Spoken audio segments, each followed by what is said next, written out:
Welcome to HDPP Live on a Monday. night to the UK and around the world with photos, memories and friends. This is HDPP Live. How are you this evening? Are you all well?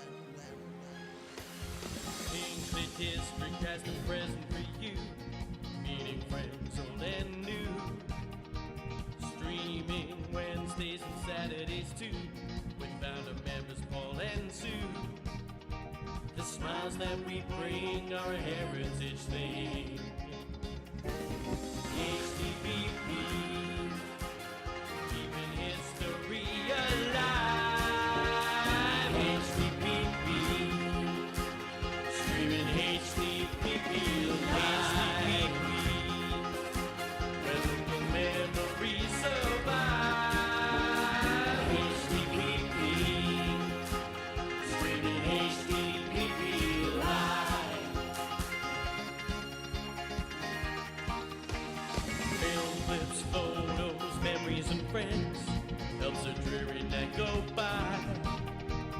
Wearing Hinckley's six of the best, stupendous quizzical high. The smiles that we bring are a heritage thing. HDPP, keeping history alive. HDPP, streaming HDPP live. Where local memories survive. HDPP, streaming HDPP live. Let's take you back in time. A community affair. We'll take you for a ride. Handsom's cab will take you there. We're making history. HDPP, chatroom applauses. History supporting local causes. Streaming HDPP live. Betty is our queen bee. The sweetest honey candy. Dangerous Den here again. HDPP live. Hey, you know we keep it HDPP.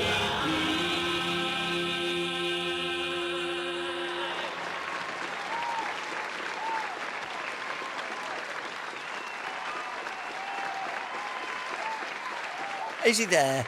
Is he there? Yes, he's there. Good evening. Hello. Oh, hello. Oh, hello. Come on in. It's a Monday night. Join us. Come on in. Sit down. Rest your wallet. Good evening and welcome once again to Hinckley District Past and Present Love. I've got crackling headphones this evening, but I don't think you're going to hear it. It's lovely to have your company this evening, and as you can already see, people already in the chat room and liking, as you can hear, you can ring my bell. Anyway, yeah, you can ring my bell by pressing like, because we like it when you like it. Not only that, it gives me a little electric shock like that, you see. And so I know you'd all go like that when I do it. This is Monday Night with Hinckley District Past and Present live from the good old heart of Blight here, on this 13th of June. My word, we're nearly halfway through the year, and we're almost at the longest day. We haven't had summer yet, but it might be coming later this week. So there we go. So I suppose this weekend coming, there'll be lots of barbecues. It'll be just like a 747's come down all around a bit. But however, we do hope that the weather's going to be good, and for the week ahead, it looks pretty promising to us. So, who's in that chat room? I asked myself. Well, you've all got your hands up there. So, David B. Dave Blower was first. He said, I think I found a quick way how to sneak in early. Yeah, damn right, You fell in the door when I opened up this evening. John Denny's here as well. Hi, John. Nice to know that you're here, nice and early. Mary Blake is here. Kevin Beasley says Burbage is all ready and waiting. Matron, says John Fletcher. And I go, Dr. Nooker, yes. Kath Denny's here as well. Daniel Coburn made it as well tonight. Well done, Daniel. Nice to know that you're there, of course.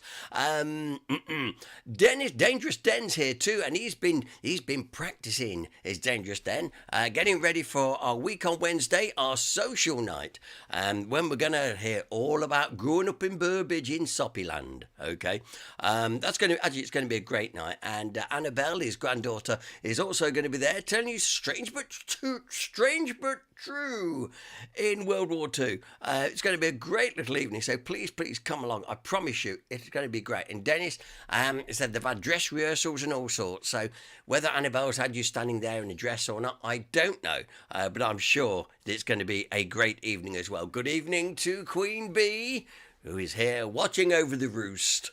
And why not? And Ian Walker, cooey! It's the Queen Road mob is in the house. And Ian doing a great job. If you've not been into the Britannia Centre, to look at the Falklands shop commemorating 40 years of the Falklands conflict, then go along. It looks great, looks fantastic, really done it up well. And it's great to make use of the odd rare shop in Hinckley that is empty. Now, I say that because this evening, if you didn't see it, we had a lovely piece on ITV the other night, actually saying how Hinckley books the trend for empty shops. I know lots of people say, "Oh, we've always got lots of empty shops." No, we're not. In comparison to lots of other market towns and stuff, we are riding high. Whether you like it or not, that's the fact. And I'll tell you what, we'll be showing you the news item very, very shortly. So if you're in town and seen the cameraman, maybe you'll be on telly very, very shortly. Good evening, Pat Galloway. Lovely to know you're with us, mate. Hope you're feeling a bit better as well. I know you've been through the wars a little bit, but hey, hang on in there, mate. HDPP with you all the way. Jeff and Anna are from a sunny Lincolnshire tonight. Jeff, get your pen and paper ready, because we have an anagram for you tonight, which I think is quite good. Now, before we even get to the anagram, let me just tell you, it is Mrs. G verified. Yes, all the letters are there. There's nothing missing tonight. I'm not leaving anything out tonight. And as I say, Mrs. G has checked it. She's happy. And you're still happy with it? Woo. Yes, she says. She's going to be, so like I say, we've got a great anagram coming up. We've got Wearing in Clare coming up too. We're going to be looking at, I thought we'd have another look at, this time of year, you need a good pint by you, so I thought we'd be looking at the ale of the town, so we'll be rerunning that. Basically, for the benefit of new viewers, new people that watch this but don't even comment. If you're one of them people, thank you.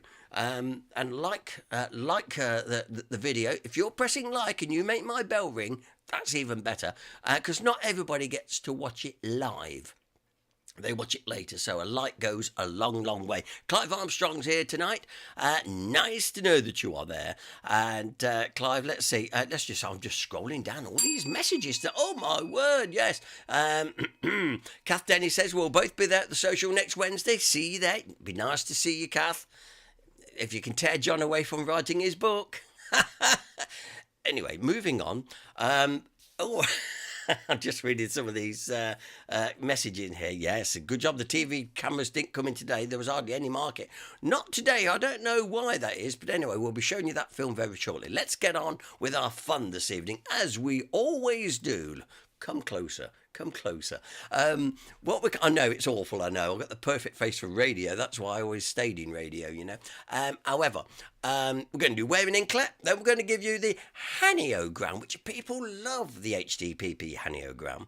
And we've got great plans for this in August. When we go back to Saturday nights, which will be in August, we've got a great idea for a new format, so we'll be having an anagram, Wearing Hinckley, and questions, and it'll all be in one complete package instead of two separate bits, if you understand. Gary Bettley saying, you always did sing You Can Ring My Bell, and who sang that? Well, it was Anita Ward, young man. You should know that, being an ex-DJ of this parish. Yes, nice to know you there, Gary. Right, okay. Oh, there you go. And just as I think it's going quiet, keep pinging my bell. Thank you very much indeed. Oh, yeah, you don't need telling twice now, do you? So, first of all, let's do Wearing in Clare. I think it's really easy tonight. So, if you can't do the anagram, you can do wearing Hinckley, or if you can do the wearing Hinckley but can't do that, you see what I mean? It all works both ways, you see. So there we go. So remember, do not put your answer on the screen in the chat room because people see it. Keep it to yourself, and then you can be the clever clogs of the class this evening. Absolutely. So where in Hinckley is this? Oh, it's too easy, Paul. Why do you make them so easy? Absolutely, yeah. It's a very distinctive building. Too easy for... So there's hardly any need for me to leave it on the screen very long. If you think you know it, just say, I know, but don't put the location. And we will indeed we'll put the answer up by the end of the programme. Okay then. Now, from one thing to another, are you ready? Are you ready for the anagram? Now then, the anagram last week was lacking one letter, I think it was, but I think we got away with it. But tonight, this has been verified. It's had the Mrs. G seal of approval. Seal of approval, that's about right. Seal of approval. Okay, and well, let me show you, and then we'll go into it, because there's no real clue with this week. I might give you subtle clues later. Let's see how you do. So, hang on, I've got to go back. I always have to do this first time round. There you are. There it is. Archways, short crust vamping. I just love it. I just love it. There you go. So, Archways, short crust vamping. What can I tell you about that? Well, I can tell you it's not in Hinckley. We're looking for a place of worship, but it's not in Hinckley. That is all I'm going to say so far this evening. It's not my headphones have gone wonky, as in they've gone what we call we call it one-legged in the industry. However, I can work with it. Anyway, Archway short crust vamping. I'm leaving it on the screen. Make sure you've got all those letters. It's a place of worship. It's not in Hinckley. But let's see how many of you come through on that one without me giving too much away, because it's more fun that way. Yes, good evening Ian Roberts, by the way, saying good evening HDPP pingers. Yeah, you try saying that when you've had a couple of pints as well. Yeah, absolutely. Jeff, we know, I know. Oh, yes, sorry, you're referring to wearing Hinckley. I'm going to say, there is no way Jeff Wallace could have got that anagram that quick. No, he's on about the wearing Hinckley. It is an easy one, Jan. Absolutely agree. And, and Mr. Picker is in the room. Good evening, Steve. Even that looks familiar to me. Absolutely. Good evening, David Stamborough as well, who has just joined us. Lovely to see. Nice to note you're here. So there's the anagram. Make sure you wrote it down, because I'm taking it off the screen in just a few moments' time. Archway short crust vamping. If you rearrange that, you'll get the name of a church and its location. But it's not in Hinckley. I think that's a fair way to put it, isn't it, Mrs. G? Yes. She says she's agreeing with that. Because you see, we have a debrief after the programme, and then she tells me all what I did wrong. So anyway, there you go. Archway short crust vamping. Rearrange, it gives you a place of worship, but it's not in Hinckley. But it's the location of a place of worship, but not in Hinckley. We'll come back to that. And if you're just late getting in, let's just give you the where in Hinckley again. There we go. It looks familiar to you. It should be familiar to you. It's a stylish building. And maybe I'm showing you too much of it as it is, let alone showing you the full thing at the end. But if you think you know, that's great. Keep it to yourselves. Don't tell anybody else. Okay, good. Right. Now, first of all, before we do anything else, I was mentioning earlier on, ITV came to Hinckley the other day to film, because we are, whether you like it or not, we are booking the trend for not having as many empty shops as the average people, the average town of our size would be. Up and down the country, Hinckley appears to lead the way. And Central TV were in town the other day, and they were indeed singing the praises of the town. Now, what I've got to do here, just a minute, I've got to go make sure I click on the right thing here. There we go. Because when I click this, I've got to tell it to start moving. If you missed the report, listen, doesn't matter. Here it comes right now. Town centres across the East Midlands are facing all sorts of challenges, aren't they, in their recovery from COVID. But In the town of Hinckley, it's bucking the trend, with 9 out of 10 shops occupied. In fact, the town's vacancy rate is among the lowest in the county and well above the region's average. So, why are businesses there surviving?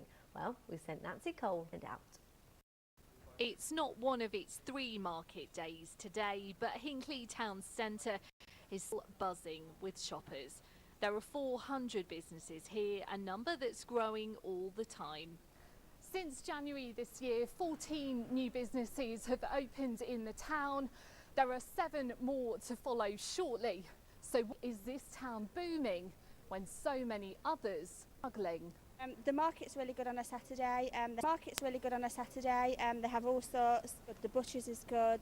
The Mead Park is good because the leisure centre's there as well. Just the convenience of being able to just like walk up and down the strip, and all the shops are nearby. Everything's close by. Because you've got a big choice here of restaurants, bars, everything. The town's vacancy rate is just over 10%, one of the lowest in the county. Around 85% of shops here are independent. Here, one of the oldest and one of the newest traders on the block. Johnson's opened in the late 40s and is standing the test of time. There's 5 lingerie shops closed in the whole of Leicestershire, and we're still here. And that says something for Hinckley, doesn't it? And that's what brings people into the town, the fact that we've got a lot of specialist destination shops, and that's what makes it so successful, and people want to open shops here for that reason. Well, that's exactly why the owners of this new model shop opened up 10 weeks ago. Inspired by the pandemic, along with their online offering, they wanted the perfect base to bring the shoppers in. During kind of lockdown, we saw an increase in business due to kind of the nature we're in on models and hobbies. So we just saw an opportunity to try and get that back on the high street, and Hinckley seemed the perfect place to do that. Hinckley has seen significant investment in recent years with a £70 million shopping and leisure scheme. Low-cost parking and free events also help boost footfall. We bring so many people in for the events, which showcases the businesses. Even if they're closed, people will say, oh, I didn't realise one of those was in Hinckley, or one of those. It's pretty comprehensive. As many shopping spots struggle, they may look to Hinckley as a model of success. Nancy Cole, ITV News. And you see how famous we are. They never got round to mentioning HDPP. But listen, it doesn't matter. Just goes to show perceptions of where, we live here and we think, oh, maybe the town could be better. And yet you look around, then you come back and you think, we hear a lot of people saying good things about the town, and that's got to be a good thing now, isn't it? So well done to Steve Wigriff at the bid, and everybody concerned, and all the businesses that have come and settled in Hinckley. We are grateful for you. Thank you very much. Absolutely. And here's a classic. I'll just put it on the screen. For example, our Steve Picker says, Hinckley is certainly doing much better than my neck of the woods in Colville. My town struggles. Well done, Hinckley. You see, I just tend to think when you live in somewhere, you can't see it. You probably can only see, let's say, the bad points, call it what you will. Yeah, others, say people coming in with fresh eyes see things totally different. So there you go. Thanks for that, Steve, very much, by the way. And Pat Galloway saying, it's great to have a model shop again. Yeah, it's not that sort of model shop, though. No, I know what you mean. Well done. Excellent indeed. So just before we move on to our first feature this evening, let's just go to the Haniogram and the Where in Hinckley. Where in Hinckley, very quickly, there it is. That's what we want you to identify. If you know it, that's okay. Keep it to yourself. Don't put it in the chat room. And like I say, hang on, because we'll be giving the answer a little bit later on. John Denny says, I love the model shop. I haven't been in. In fact, to be totally honest, I daren't go in because it will set me off. It always does. Sets me off, and I'll start whimpering in the background. I've already made my Daleks homeless this very day. And that's another story. But however, here's the anagram question. Archway short crust vamping. Rearrange that, and I promise you will find a place of worship and its location, but it's not in Hinckley. And so far, I'm feeling quite smug because so far Jeff Wallace has not come back with "got it." So I shall ride this curve while I'm at it. Meanwhile, and like I say, once again, just before going to our little feature this evening, Daniel Coburn said Hinckley's got a model shop again. Fantastic, must pop over and have a butcher's. Absolutely, it's in Castle Street, can't miss it. Going up towards Noon's old shop, which is now the hairdressers. It's in what was the Coa years ago. The original Co-op Emporium that was, where they knocked it down and built on that side. But that's where it is anyway. And it looks great, but I just daren't go in because I shall get ever so upset. Then I'm like a bear with a sore backside because I know I want that, but I can't. It's as simple as that. So I don't do it. It's like when I go to the Model Railway show with HDPP. I daren't go into the main display rooms. I just daren't. It's no good for my health. It really isn't. Okay, let's have a break then and have one of our features. And for the first time for a little while, getting a little bit thirsty. Greg Droach, the man that is the font of all local knowledge, is also a big follower of HDPP. Let's rerun this one, all about Hinckley and the ale. And this one's called Hail the Ale.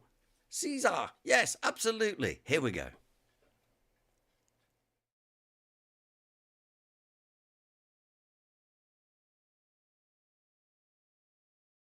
All hail the ale. When John Nichols wrote his groundbreaking history of Hinckley in 1782, he called the following piece of local verse ancient, even at that time. Higham on the hill, Stoke in the dale, Wykin for buttermilk and Hinckley for ale. Hinckley's reputation for ale making and imbibing of the golden nectar is not so far-fetched. To drink water in years gone by would have been to have courted all sorts of diseases, and it was commonplace to drink a weak beer known as sack. And sir, do you mean to stop any of William's wages for the sack he lost the other day at Hinckley Fair? Could Shakespeare have been alluding to the locally brewed ale when he penned these immortal lines mentioning Hinckley? It was later said that in Hinckley there were so many pubs that you did not have to spit more than 5 yards before you could enter another one. That is perhaps a slight exaggeration, but if one peruses the old directories for the 19th century, for instance, there do appear to be a large number of hostelries in the town. The best way to describe the old pubs of Hinckley would be to be in the company of local poet James Harold. He lived from 1772 to 1846. He was a gifted musician and choirmaster at St Mary's for upwards of 50 years. Although without a formal education, Harold was an accomplished violinist who would often travel around the area as an itinerant musician, playing his instrument and entertaining the frequenters of the local pubs. He was a composer of songs and verse. In particular, he wrote a poem in the early 1840s which ran to 12 verses and mentioned 49 pubs in the town. The poem was literally a pub crawl around the town at that time. He started at the old Holywell, which is now the dental practice at the bottom of London Road. His first verse is penned thus. At Hinckley on a summer's day, I thought to have a spell, and for to have a glass of two, I went to the Holywell. And for my drooping heart to cheer, to keep up with the lark, to have a drop of home-brewed beer, I called at the Noah's Ark. The first Holywell was a pub dating from 1835, but the current Holywell was built in 1921. The title of the pub commemorates a spring in Spa Lane that was dressed as a wayside shrine to the Virgin Mary and was built in 1755. The mention of home-brewed ale is interesting, for it alludes to the fact that there were a number of private brewhouses in the town with people making their own ale or sack. It was a family staple.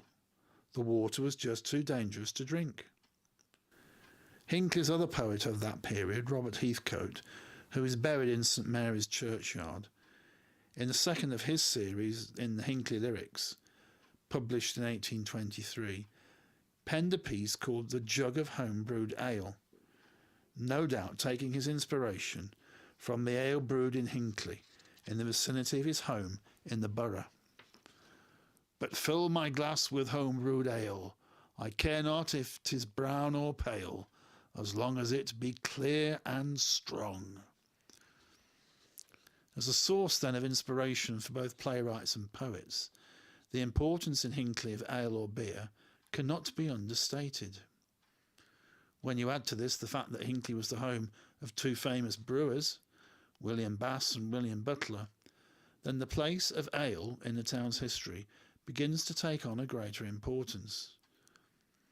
William Bass, for instance, although his brewing career only spanned the last decade of his life, when he'd been based in Burton-upon-Trent for a number of years, had nevertheless carted the cider made by his mother when he lived in Hinckley around the area to willing customers and consumers.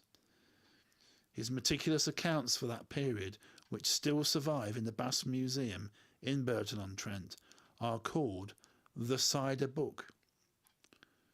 Talk of Bass and Burton naturally leads us to consider that most of the pubs in the town would have been affiliated to some brewery or other, mainly based in Burton-upon-Trent. Bass, of course, but also Edie's, Marston's and Worthington's. And then there were the West Midland breweries, Mitchell's and Butler's and Ansell's. There were local breweries also, such as Beardsmoor's in Stockwell Head and Alcott's in the borough. Much as today, one's preference for a brand of ale would draw you to a particular pub. If we return to our trusty guide, James Harold, his poem continues as he makes his way around the town. It will be interesting to know exactly where the Noah's Ark of his first verse was, for it has disappeared without trace. His second verse contains the following pub names: Cross Keys, Rose and Crown and the Crown and Anchor, and we know that these were all in Upper Castle Street. They're all mentioned in a directory of 1822. Were they all established around the same time within yards of each other? If you add the fact that the Golden Fleece and the New Inn were also close by, then literally you could have walked straight out of one pub into another. Castle Street at one time boasted 12 hostelries. No wonder then that it was said that when the corks from the barrels were thrown out into the street with the rubbish, that they were all washed down the street by rain, ending up in a pile along Rugby Road when the rain finished. The phenomenon gave rise to a place on Rugby Road known as Cork Hole. Although lots of pubs in Hinckley have disappeared through time, we can pinpoint their locations from old photographs and the names of the yards and jitties associated with them, such as Cross Keys Yard and Crown and Anchor Yard, that still exist today. In each of these yards there were numerous cottages where the framework knitters lived with their large families, a ready-made market for the pubs. Harold's list of pubs contains names long gone. His Majesty, the Roaring Lion, the Swan, the Nag's Head and the Ram Inn. The latter two were well-established drinking places, having both been first mentioned in 1809. The Falcon, the Mason's Arms, the Bull, the Bacchus, later known as the Jolly Bacchus, the White Hart Inn and the Globe, all mentioned by Harold, were in the vicinity of the marketplace. The old Globe had been around for most of the 18th century and was located on the corner of Church Walks and Station Road. It was noted for its tripe suppers. It was around the old medieval marketplace, now the marketplace and the borough, that Hinckley's oldest pubs were situated. The George, which was on the site of the present Bounty, was first established in 1671. The Bull's Head, which first stood where Barclays Bank is today, and later where the betting shop is today across the marketplace, dates from 1605. The Red Lion, which was in the borough, dated from 1695. All these three, in the very centre of the town, were coaching inns. Harold describes the George in the following words: "The George, a noble tavern, where gentlemen regale, to Chester and to London, there runs the Royal Mail." The Bull's Head provided the initial accommodation in Hinckley for George Canning, later to be Prime Minister.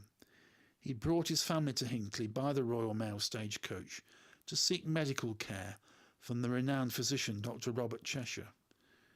He described this pub as the vilest inn in the nastiest town in the dirtiest country that imagination can conceive. Not an auspicious start for the man who was to make Hinckley and Burbage his home for the next 7 years. It's not surprising that two of the oldest pubs, the Union Inn and the Barley Sheaf, formerly the Barley Mow and now a restaurant, are just off the medieval core of the town. Both have cellars reputed to be older than the buildings above them. In what is now Stockwell Head, another of the older pubs, the Blazing Star, dating from 1745, was especially extended in 1753 by its landlord George Iliff to provide meeting and function rooms for dances and other social functions, as well as its general bar area. Further along Stockwell Head, according to Harold, were the Britannia, the Three Tons and the Plough. The latter pub was once known as a pensioners' club because it seemed to be a favourite watering hole for many military pensioners who lived in the town and who had fought with Wellington in the Peninsular Wars. It was thus the first ex-servicemen's club in the town. It is believed that there were more military pensioners in Hinckley than any equivalent town of its size at that time. Due to the date of Harold's poem, the 1840s, it misses out places that were built later. Pubs like the Half Moon in Stockwell Head were of quite a later date. My Aunt Gert Sheldon kept the Half Moon at one time. Her Irish wolfhound dog was a regular in the bar, and the drinkers were often disturbed when sitting at the bar, when the dog nuzzled up to them, its face appearing level with the bar, wanting to have a drink from their glasses. My uncle, Bill Mason, was also a pub landlord, this time at the Weaver's Arms, another of the pubs built too late for Harold's poem. Another aunt and uncle, Peter and Beryl Castle, ran an off-licence in Druid Street, always known to me as a child as the outdoor beer licence. Those were the days when the corner shop could apply for a licence to sell beer. I remember a single beer pump on the counter connected to a barrel of beer in the cellar. People brought their jugs in to be filled at lunchtimes and in the evenings. Many other local families have similar strong connections with the ale trade. Returning to James Harold, his journey around the pubs took him out in the direction of the wharf, where there was an industrial and agricultural feel to the pub names. The Horses and Wagon, the Harrow Inn, Woodbine Cottage, the Navigation and the Wharf. The Railway Inn would not appear until 1874, over 10 years since Hinckley had been connected to the rail network. The Wharf pub first appears in 1805, as soon as the Ashby Canal was opened. Hinckley Wharf was an important and busy inland port, and so to have two pubs serving the area was hardly surprising. Harold's odyssey around the town meanders to its end in Bond Street. He mentions the Horse, the Black Horse, and the Queen, the Queen's Head, before his final two verses bring him into Lower Bond Street, where he talks about the Lion, which was the White Lion, the Bell, which was the Blue Bell, the Barley Sheaf, Duke of Rutland, and the Cap and Stocking. He might also have mentioned the Royal Oak, the Fox and Grapes, the Bishop Blaze and the Venison, which were all in that area. The Bishop Blaze was a half-timber cottage, much like the museum cottages are now on Lower Bond Street. Lest we should now be punch-drunk with all the pubs that Harold was able to name-check in his ramble around Hinckley, we must remember that there is a long list of pubs he missed out. Those that disappeared before he wrote his poem, and those that came after. For instance, the following had probably disappeared before his poem was written: the Lord Nelson, the Full Quart, the Dun Cow, the Spread Eagle and the Wood Boy. Those coming after Harold's time included the Lichfield Tavern, the Victoria Hotel, the Town Hall Arms, the Mineral Baths, the Rope Maker's Arms, Shoulder of Mutton, and the Bricklayer's Arms. The location of the Lord Nelson was in the borough, where Pickering's the printers and stationers once were. Apparently, the Lord Nelson was abandoned at one point and bricked up. Some enterprising young men attempted to break down the walls to see if there was any alcohol left abandoned for their free pleasure. However, the authorities intervened in their enterprise, and Muster Hollier, a court officer, lost no time in appropriating the hoard and sampling the contents thereof for himself. The location of many others of the pubs mentioned by Harold is not known. The reputation of the local hostelries often left a lot to be desired, and many were the worthies in the town who railed against the place having so many houses of ill repute and access to the demon drink. In 1840, the vicar of Hinckley, the Reverend George Dealty, described the pubs in Hinckley in these following words: "Many, many were very disorderly." Others noted with horror that under the influence of drink, one man sold his wife to another man in one of the pubs to pay off a debt. Pubs were notoriously hotbeds of betting, gambling, cockfights, dog baiting, fisticuffs, debauchery and drunkenness. What we've lost with the passing of those establishments are the noises and smells associated with brewing, the stale tobacco of pub interiors, stale beer and the smells from the stabling at the coaching inns. Some might say all for the better. The Hinckley Journal of the 7th of May 1859 records a lecture given at the Corn Exchange in the marketplace, which was entitled "The Evils of Intemperance," at which a number of persons took a no-drinking pledge. In the late 19th century, the Church of England set up the Victoria Coffee and Refreshment House in the marketplace as an exercise in temperance, where only non-alcoholic beverages were served. One of the fascinating aspects of all the pubs in Hinckley was the names given to them, and these names have their own type of heritage. Pubs had been required, since the year 1393, in the reign of Richard II, to have a sign marking them out, shown on the front of the buildings. As people could not read, the signs were very important, and the paintings on them created and sent a definite message. The White Hart, for instance, was a symbol of King Richard himself. The red line was the device of John of Gaunt. The White Horse was a symbol connected with the advent of the Hanoverian kings of the early 18th century. Names like the Royal Oak were connected with Charles II and his escape from the Battle of Worcester in 1651 by hiding in an oak tree. Other names like Golden Fleece denoted a connection with the wool trade. Some pubs in the town were named after personalities, like the aforementioned Lord Nelson, but also the Marquis of Granby. The latter was a military commander who was concerned that his demobilised troops should have a job and a living to go to.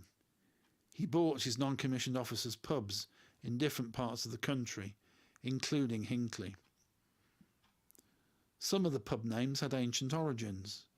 The Dun Cow, for instance, a pub in Castle Street, was named after a mythical beast, a large rampaging cow, especially known in Warwickshire just over the border.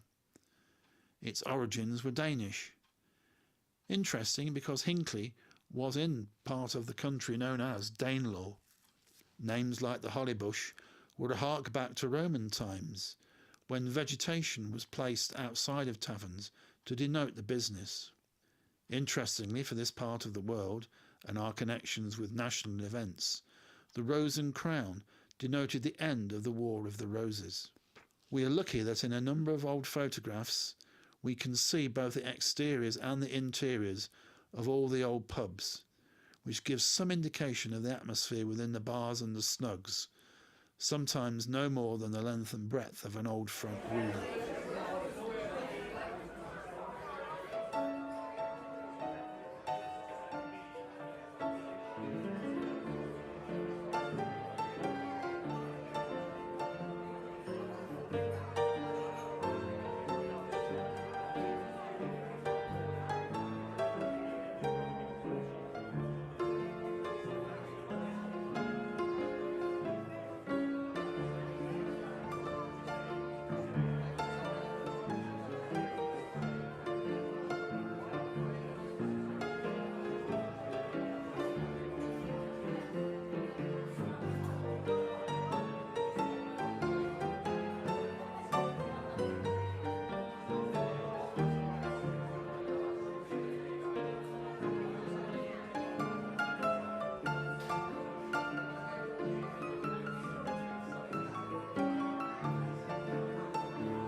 Hinckley has lost a great many of its pubs, but other pubs like the Pestle and Mortar and the Elbow Room are taking their place.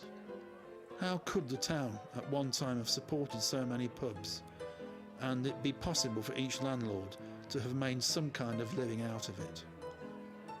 It seems incredible. Let's leave the last words to James Harold, our erstwhile guide, and his final verse.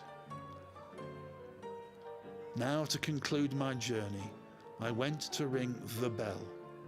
I hope each youth will follow truth and listen to the knell. Act well your part, each jovial soul, I earnestly exhort, for when the bell doth for us toll, there's nothing of the sort.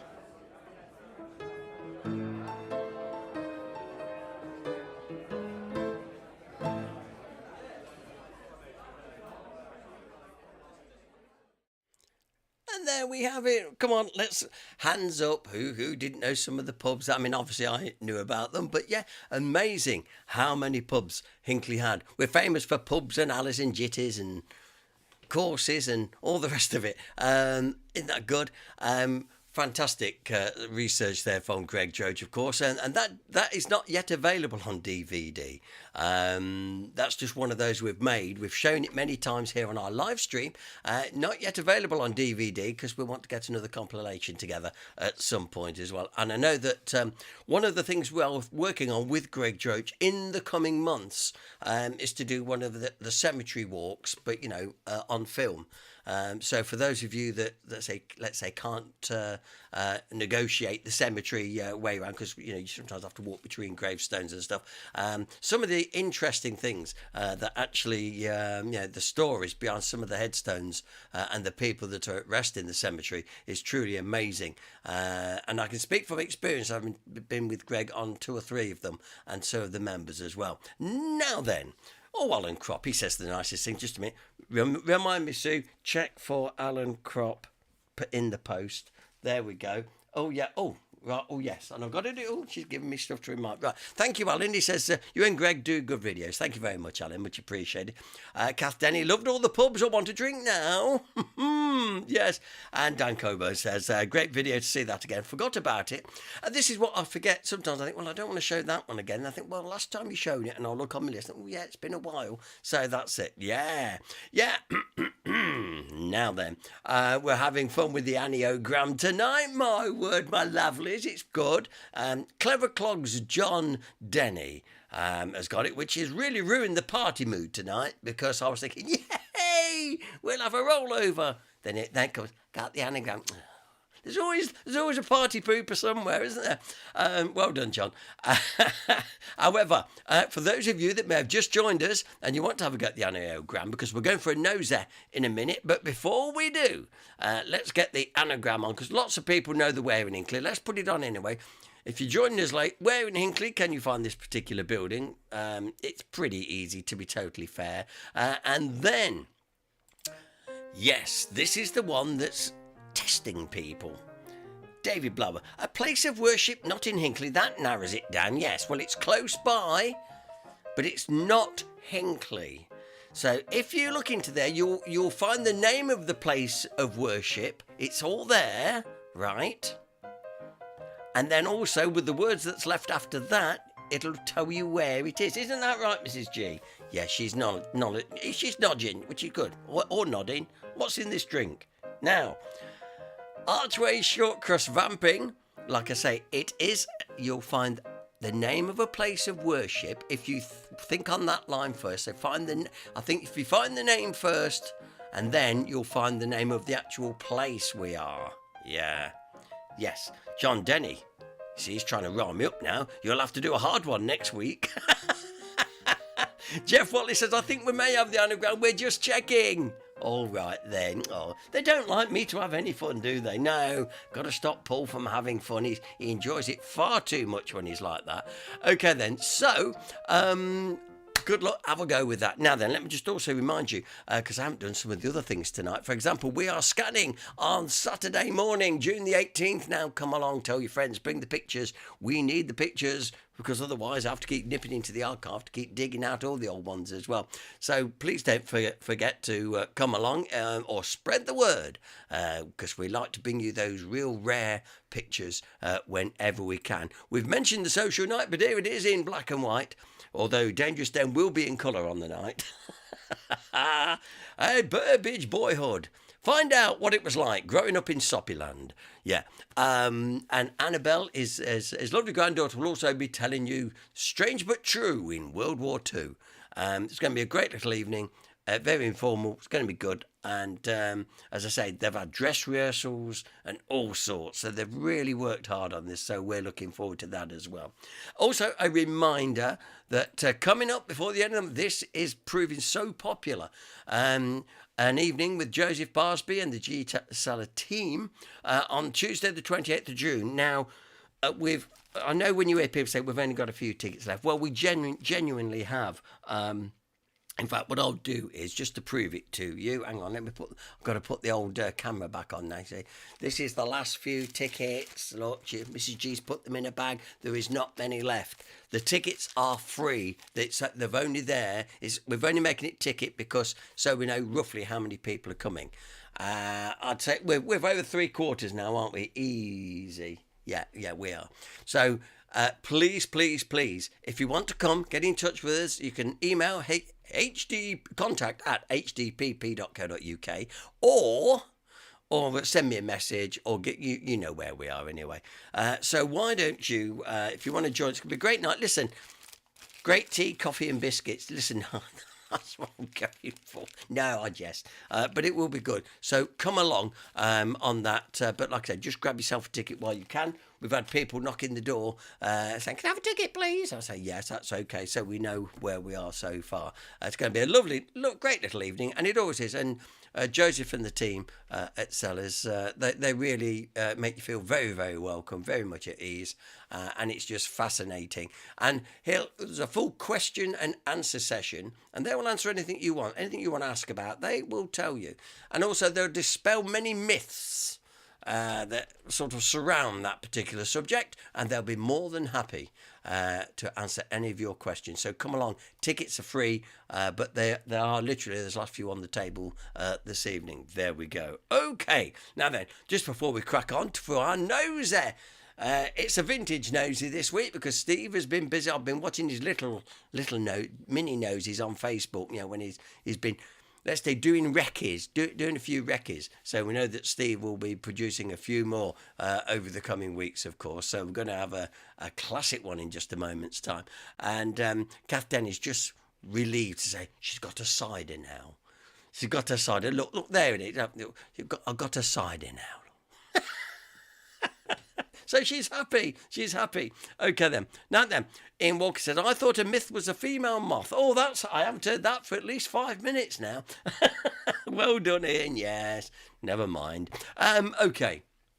Let's have a nosy. Now, for any new viewers this evening, Steve Picker, lovely guy who we made famous. Well, partway through this channel anyway, when I found some of his wonderful video adventures on YouTube, I got in touch with Steve and introduced myself and said, would you mind if I feature some of these? But I said, because they are fascinating.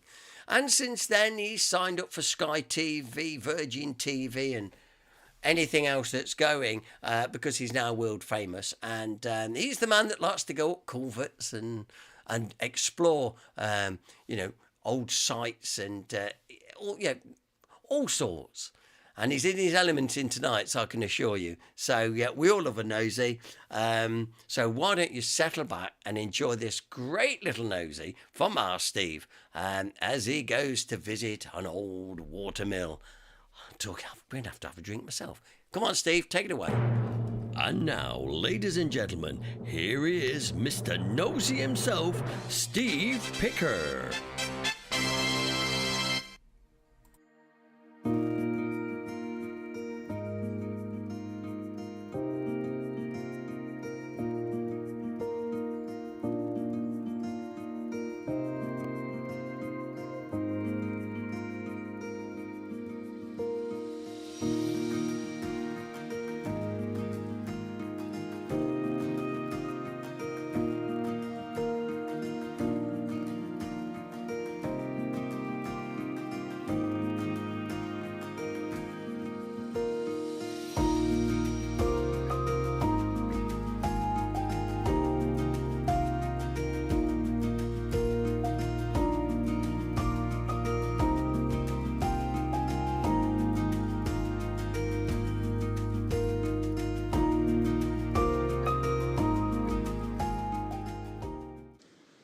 fancy seeing you here.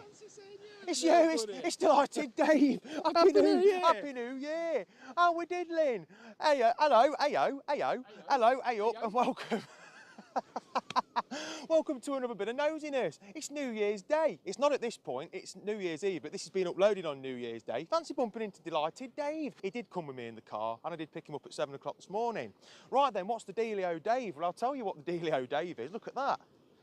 That's an impressive sight, isn't it? Now, what you're looking at there, I'm not going to give this location away, but this is a mighty impressive water mill that was built in the 1700s. And we're going to go in there and have a nosy because guess what? The cameras just fell over.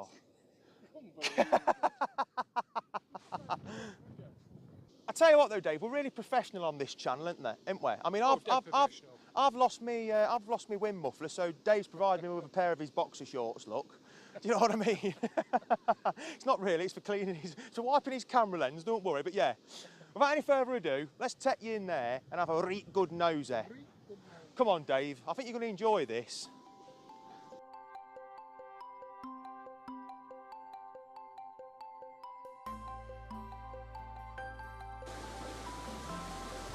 Wow, look at this, Dave. I mean, look at this here. Wow. This is what it's all about. Well, it is. That's why we do it. Never mind that. Let's get in here. Come on. Look at these big flagstones here, look. They're nice, aren't they? They're massive, they are. This is incredible. It is amazing. There's a brick here.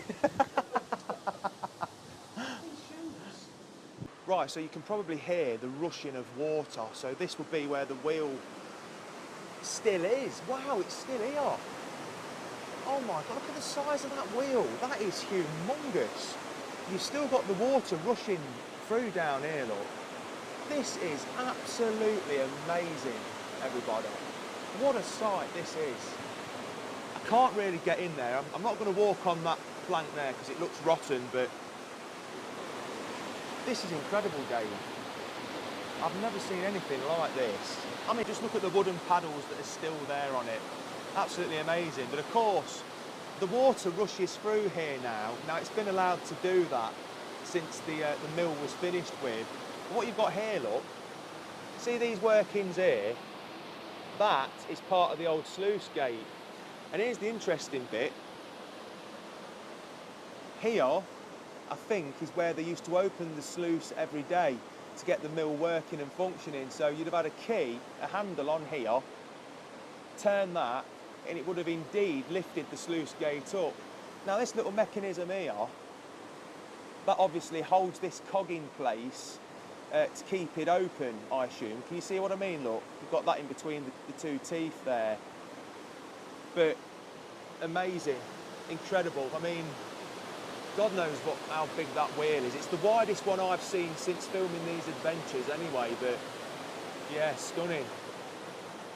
So of course, where Dave's just been sticking his nose, that is where the wheel is. And of course, that would have been attached to all this gear in here. And it's amazing that this is still all here in situ. Incredible. I mean, just look at this here. Wow. Just absolutely wow. I'm to be honest with you, people, I'm a bit lost for words. We drove all the way out here today, expecting this to be all properly locked up. But to be able to get in here and look at this is something else, isn't it, Dave? Right, so how can you get bored in this beautiful nation of ours when you've got all this stuff to look at? You can't get bored, can you, Dave? No. I don't get bored, he don't. But I mean, you know, look at all this down here.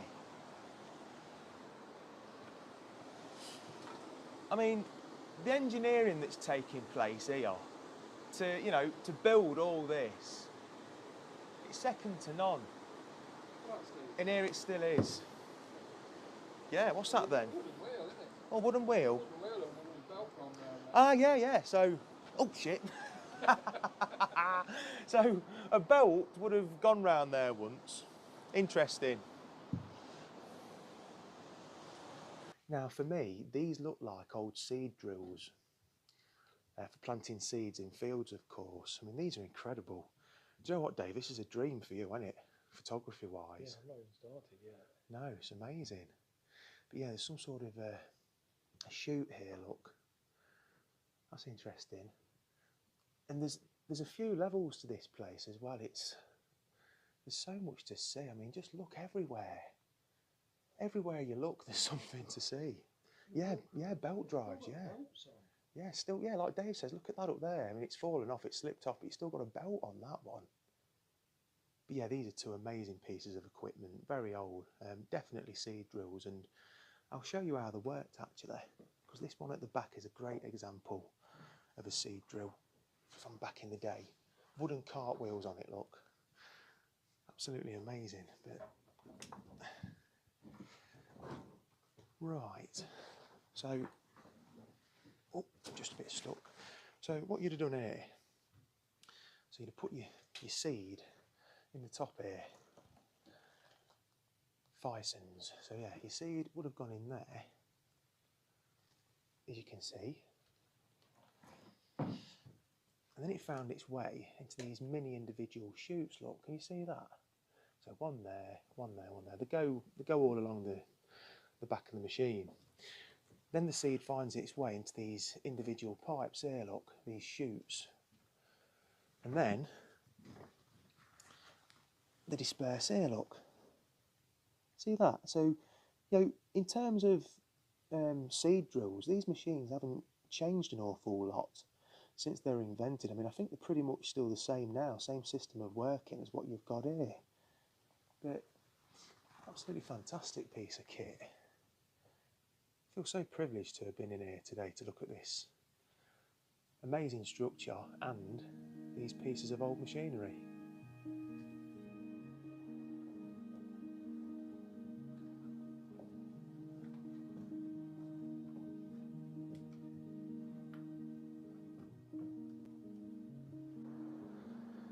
So we've actually come up a level now, and as you can see in the distance, there's more workings there. But like Dave's just pointed out, look at all this corn still on the floor here. I mean, it must be so old. You've even got sacks here, Dave. There's still sacks here. So it's, to be honest, as many of you know that watch my videos, I love mills, anything to do with mills. Even if it's just a trace of a mill still left in a river. But, you know, for me, I don't think I'm going to find any better than this, ladies and gentlemen, to come and look at with these adventures. I mean, to find a mill like this, in the condition it's in, I mean, you have to watch where you're walking in places here, but to have all these workings still intact like that there, you know, it's quite rare for us, isn't it, Dave? To be honest. Just look at this. So, as you can see there, got a very big worrying hole in the floor. We're not going to go walking over there, but if you can probably hear that, you can hear the water. So beneath where that floor has fallen in there, that's where the wheel is. And of course, I showed you the gearing next to where the wheelhouse was downstairs. And of course, that is all joined up to this here.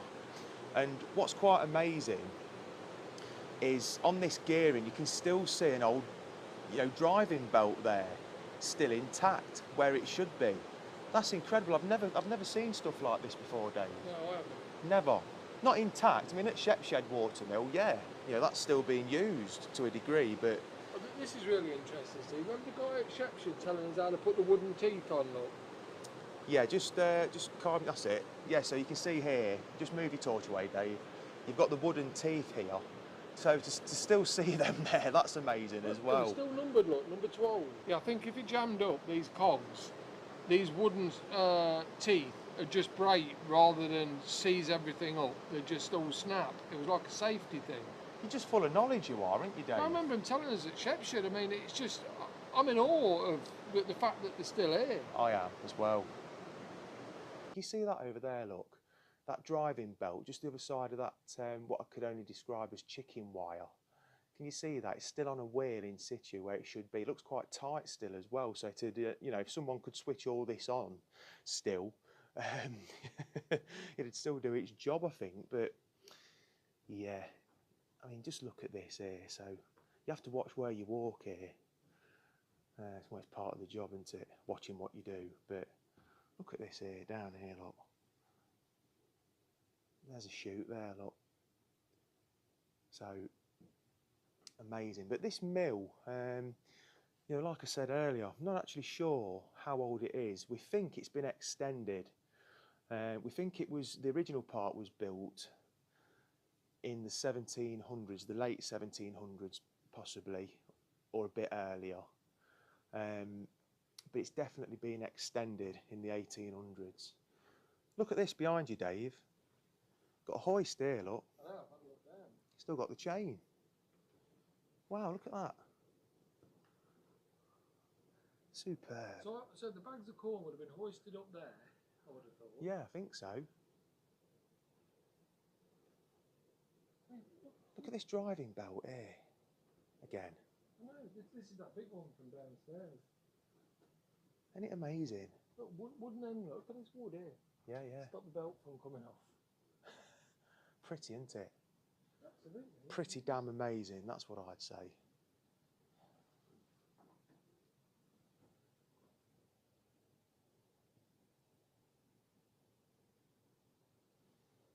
Right, so as my wonderful associate has just pointed out here, we've got a belt here, look. Some sort of driving belt, but it's a driving belt unlike no other, isn't it, Dave? Because you have indeed got scoops on it, look.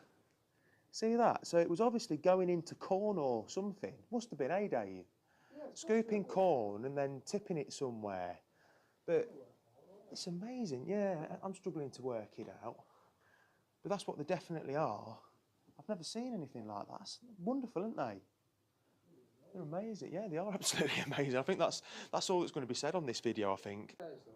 Look at the wear on them stairs where people have ran up over the years, look. Yeah, very precarious stairs as well, aren't they? Yeah, I can see what you mean. See where they're Yeah. worn out? Yeah, they have as well. Been a lot of feet up and down them, though, haven't there? Yeah. Very steep stairs as well in these mills. Oh, like, yeah. Just like blocks it off. But ain't that an amazing bit of detail that we've still got this bit of sack? Yeah. This Essian sack, isn't it? Yeah. Or whatever you call it, still wrapped round here. Just these little details, isn't it, Dave? It's everything, mate. Yeah. Dave's performing his magic with his camera, I see. Steve. What you seeing now? All these years. He's always got to touch stuff, isn't he? You're like a kid. It still works. Oh, let me show you. You lot are as bad as him. And me. Go on, Dave. Be like a child. After all these years, look. Yeah. So what do we think this we're doing? Separating the chaff? The chaff or whatever you call it. But this one looks interesting. Look. It's definitely to do with corn anyway. So what's it? Hold on, what's this say?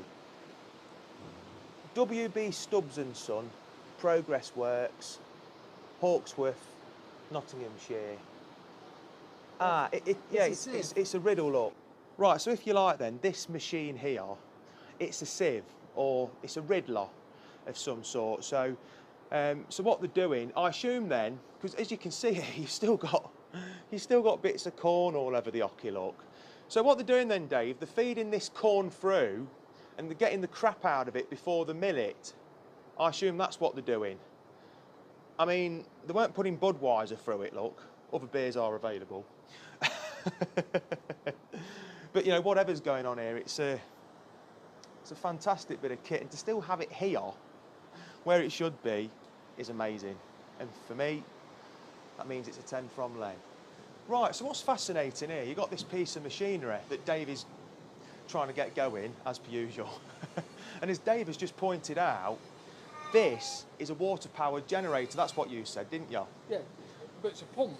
Yeah, and it's a pump, and I'll show you as to why that is in a minute. It all becomes very clear. When I first came in here, I didn't really understand it. Comprehend, that's a better word to use. But yeah, it's fascinating, this is. To show them on these here. You what, mate? Because when I turn this wheel, they actually operate. Yeah, let's show the ladies and gentlemen at home. Oh shit. Right, so as you can see, Dave's got it.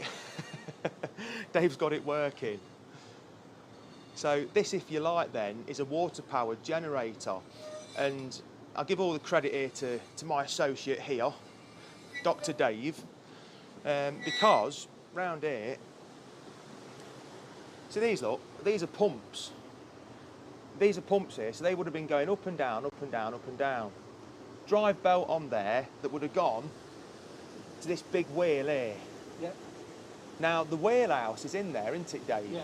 That's over there somewhere at the end of the building. So, yeah, another piece of fantastic machinery, this. There were great minds, weren't there, Dave? Oh, These people were. It's just fascinating. Yeah. And it's all still here, we can turn it by hand. Yeah.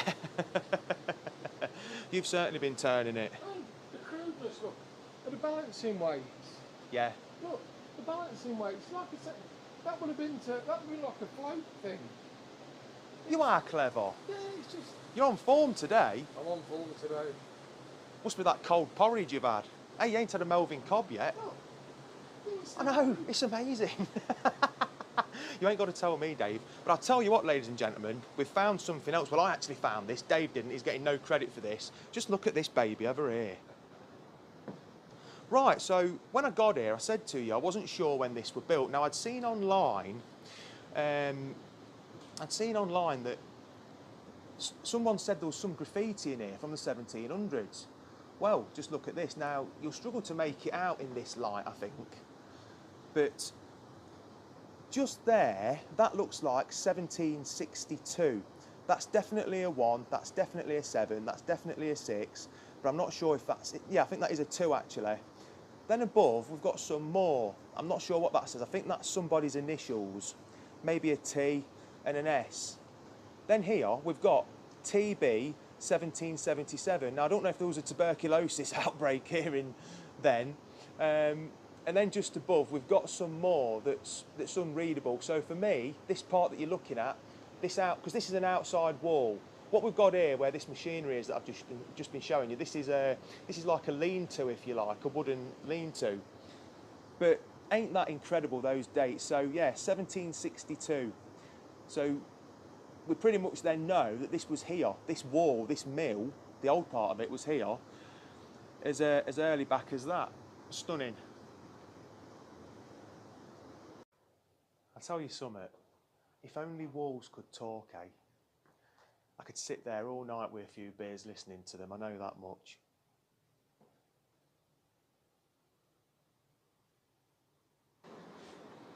Massive, aren't they? Oh, look, they're just doing these wooden peg things. Yeah. To stop them. They're incredible. Architecture.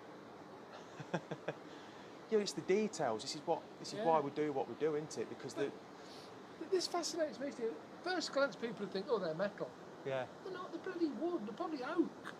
Yeah. Yeah, they're probably oak. They're still here, not rotted away. No, they're metal. And this is why we love what we do, isn't it, Dave? You know, there's always something to discover.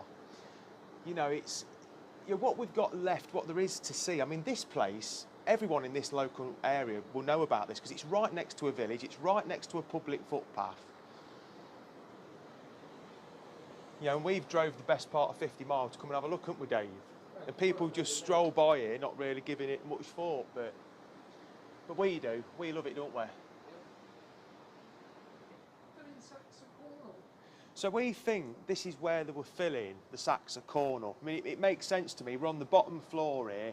The main door is, I think they were probably using this door behind the camera here. But, yeah, and I love these details, look, Dave. You've still got these, sliders here, look. Yeah. So obviously when they weren't using this one, they closed it off. Yeah. Right, what are you getting in a flap about now, Dave? Oh, I'm just saying. Tell the world. The beams that are holding the floor up. Yes, there is a big beam there and it's been chopped. They've chopped that. There's the other half of it there. To put this, all I can assume, is a chute and some stairs in. I know, and we've just been walking above that. I know. Don't tell Marion and Vanessa, eh? Hey. How on earth they got away with it back then? Yeah, well, they didn't have the building inspector picking his nose, sticking his nose in That's there. unreal. That's what it should look like. Yeah, this big It's beam. unreal, isn't it? Yeah. Absolutely. Yeah, but to be honest, I mean, just look at the size of these beams here, this one here, and that one over there. They probably thought, yeah, they'll hold this bit of floor up here. Oh, this is crazy. That was fantastic, that was, Dave. Amazing. One of the best explorers. Oh, incredible. Even the sun's come out for us, look. Can't get over all this. I know. Can't get over all that. In terms of its structure, this is the best thing I've ever been to look at, Dave, period. It's just so complete. Yeah. It's so complete. Right, so if you remember, I was telling you that this place had been extended. And you can see that. You see where you got the old red brickwork on that side. That's the original side of the building. And this side is the newer side. Is that ironstone, Dave, or limestone? Sandstone? Not quite sure. It's got a tinge of red in it, so it could be ironstone. I know there were ironstone mines round here, weren't there, in this area, I think. But, you know, even the extension on this place is old. But if you can just notice, the roof isn't that old. It's had a new roof at some point. Now, it is a parapeted roof. And as you can see, you know, each end, you've got the raised gable making it a parapeted roof. But yeah, fantastic building. The gutters need cleaning out. And I tell you what, me and Delighted Dave know for sure now that this end is the more modern, if you like, extended end. Because there's a date stone up there that I think says 1850. But this man right here will prove that, because he's going to take a picture. Zoom right in on it, ain't you? Yes.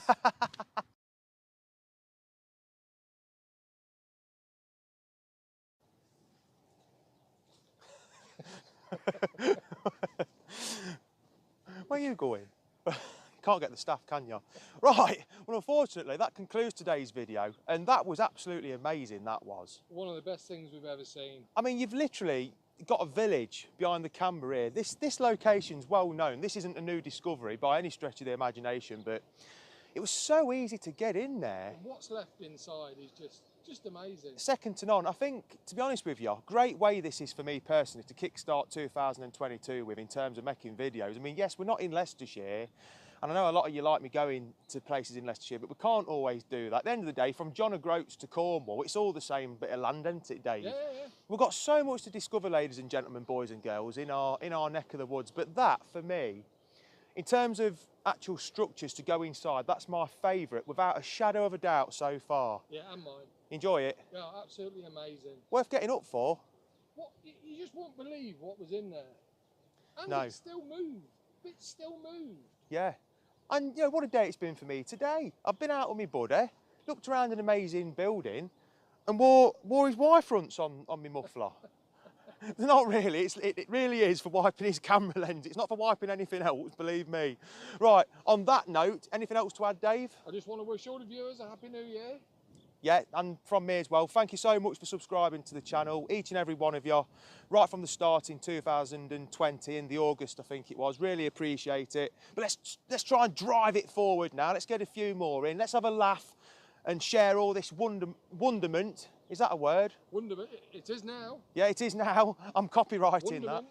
And I'll see you again for another one. Bye-bye.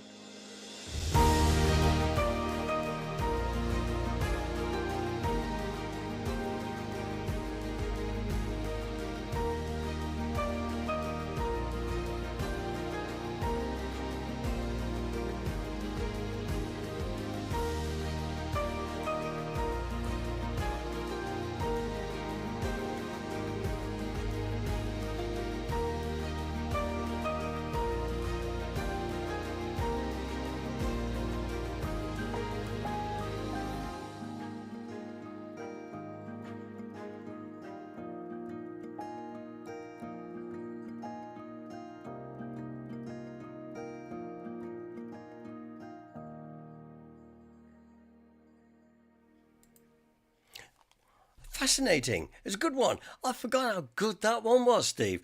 Well done, Steve and Delighted Dave. And while that video was playing, I was sort of in the chat room chatting to Steve, and I'm going to send him a message, and we're going to work out in one of our forthcoming social nights when he will come down and probably pick 2 or 3 of his noses, you know, highlights of some of his noses, and he'll talk to you about them live, in the flesh. I know how you ladies go, oh, it's Steve, oh. And they all go, oh. So I'm sure that when we've got a date, it'll be within the next couple of months. We'll see how things work out, but we'll get Steve to come down. Probably Delighted Dave as well. Who knows? Meet the crew, the Nosy crew, and live at the Greyhound. And we, like I say, we can probably show one or two highlights of some of their noses on the screen, and Steve can talk about it. So sounds good. Sounds good to me. It's a bit of a plan there, Steve. Well, I will message you, see what we can sort out. Okay. Now then, just before we get round to your answers time for damn, it's not going to be a rollover on the anagram, so I'm going to have to try even harder still next week. Don't put the answer up yet. Not yet. Well, wait for it, because I've still got a couple of other things to do first. I just want to remind you, we've got subgroups on HDPP now, basically under the HDPP banner, but those are the extra little subgroups. So because we know that people like to show their gardens off, and lovely pictures we get too, but rather than detract from the main page, what you can do is you can still post your stuff, but into the relevant subgroup. So members' garden pictures, events, activities, fundraising, the Danilo building, walks and travels, lost family and friends. And if we need to add any more subgroups, we will. But they do seem to be working very, very well. So really, really good. Now, as we come back into here, and we can see people all saying how much they really enjoyed that Nosy Steve. He can sit there with his nice cup of tea and thinking, I'm really good and contented now. Absolutely. Look, Kath Danny loves seeing that mill again. So interesting. Thanks, Steve and Dave. Great Nosy Steve, says Dangerous Den. And look, the accolades going on up and down here. Look, I mean, it doesn't need me to read them out, but they're really good. Alan Crop says, tell Dave his photos are fantastic. Wow, brilliant. Look.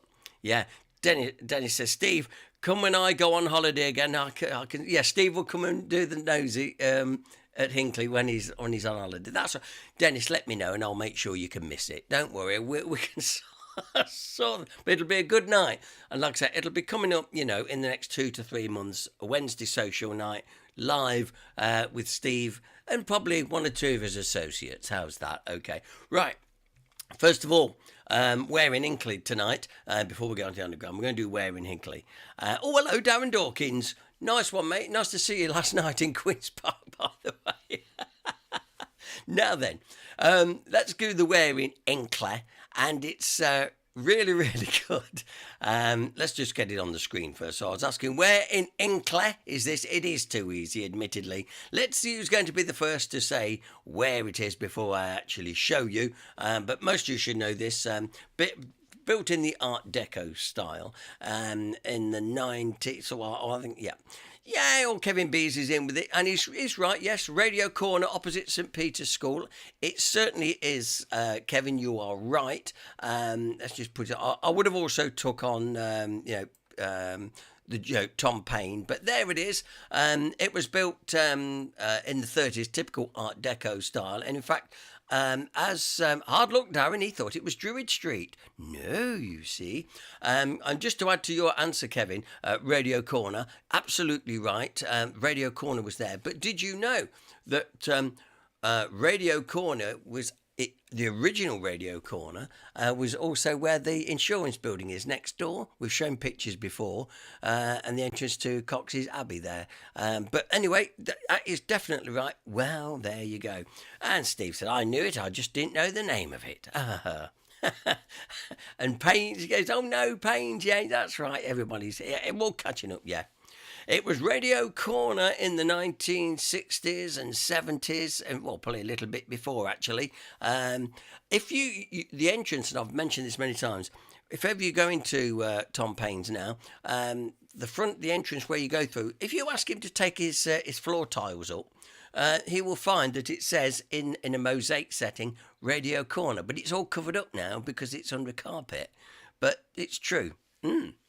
So you can still find a trace of Radio Corner in the floor on the entrance as you go in on the corner, but you have to ask him to fetch his carpet up so you can see it. And I'm sure he will oblige. Just say HDPP said it's fine. Okay, so well done if you got that right, and see lots and lots of people did. Okay, it's time to move on to, of course, the aniogram, and there it was, archway short cross vamping. Okay, Jeff, okay, John, and anybody else that's got it right, come on, let's see you put the answer up and put everybody else out their misery. And the clue I gave you was a place of worship not in Hinckley. Here comes Jeff. St Mary's Church, Wigston, Parva. And John Denny saying it exactly the St Mary's Church, Wigston, Parva. There you go. Poor Jan didn't get it. Never mind, Jan. There'll be one next week.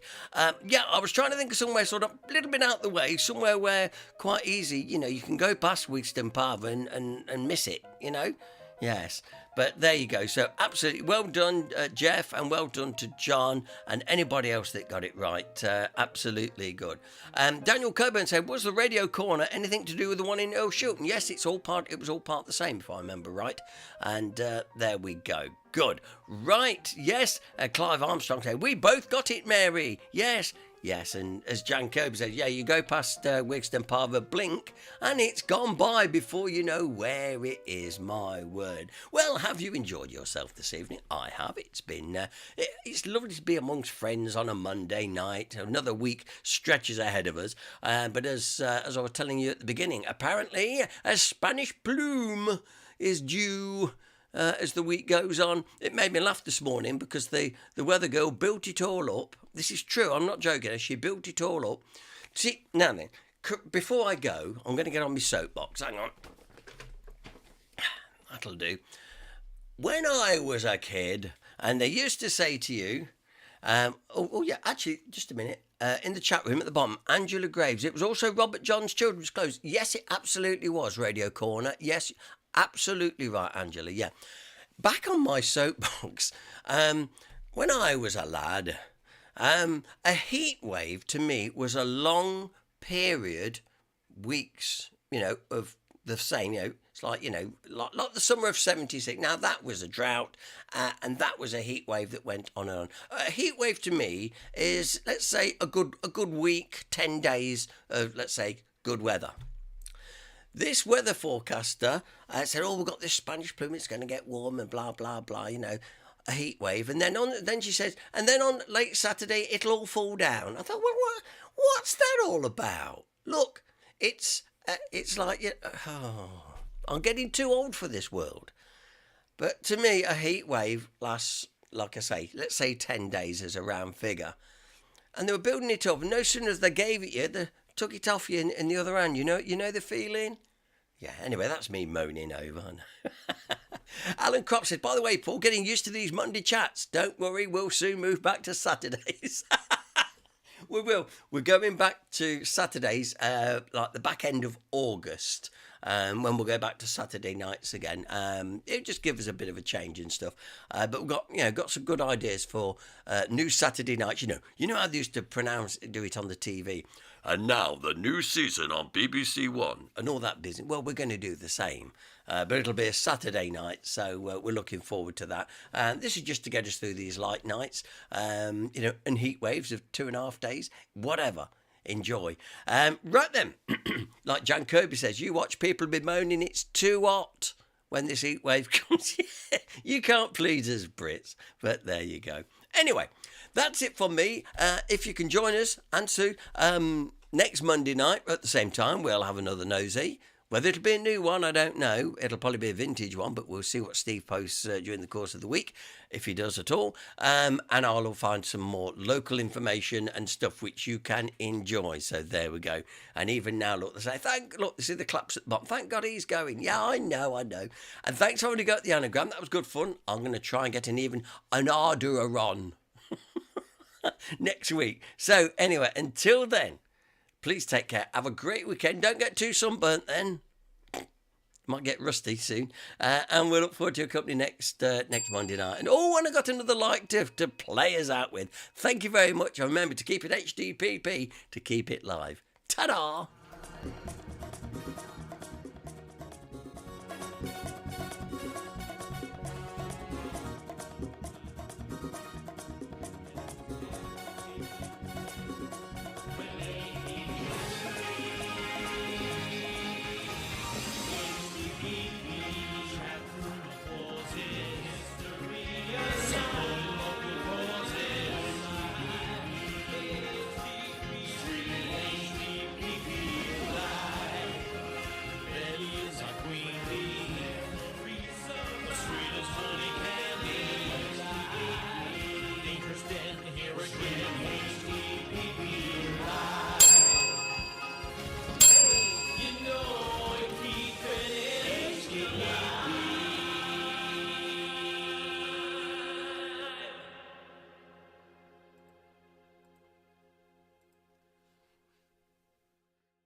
Really must try harder on that blooming anagram.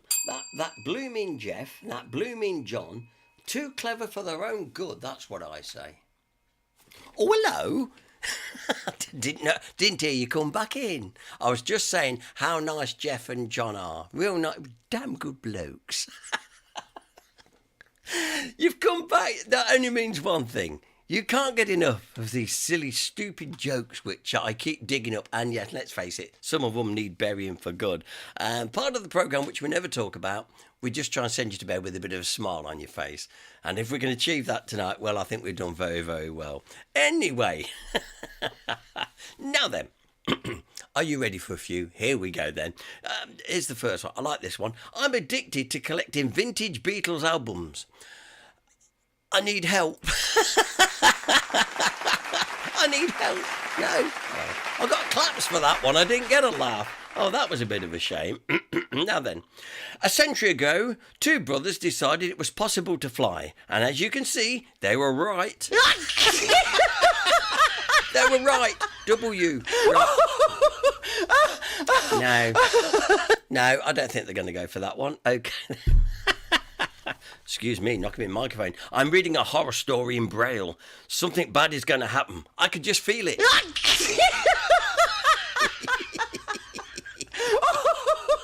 Oh. Now then, hang on. Wait for it. Stop it.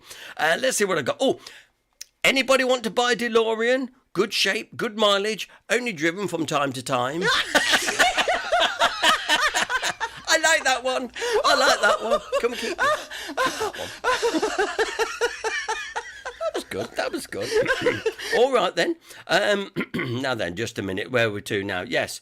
I'll tick this one here. Does anybody know where a guy can find a person to hang out with, talk to, and enjoy spending time with? I'm just asking for a friend. The Invisible Man turns down a job offer. He couldn't see himself doing it.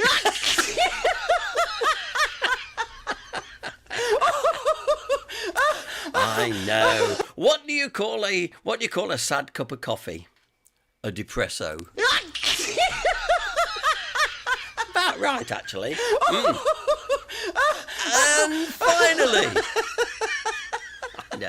And finally, what did one molecule say to another molecule? Let's get together and make a spectacle of ourselves.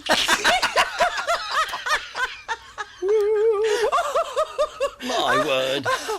I know. Do you want one more? Come on, my landlord told me we need to talk about the heating bill. Sure, I said. My door is always open.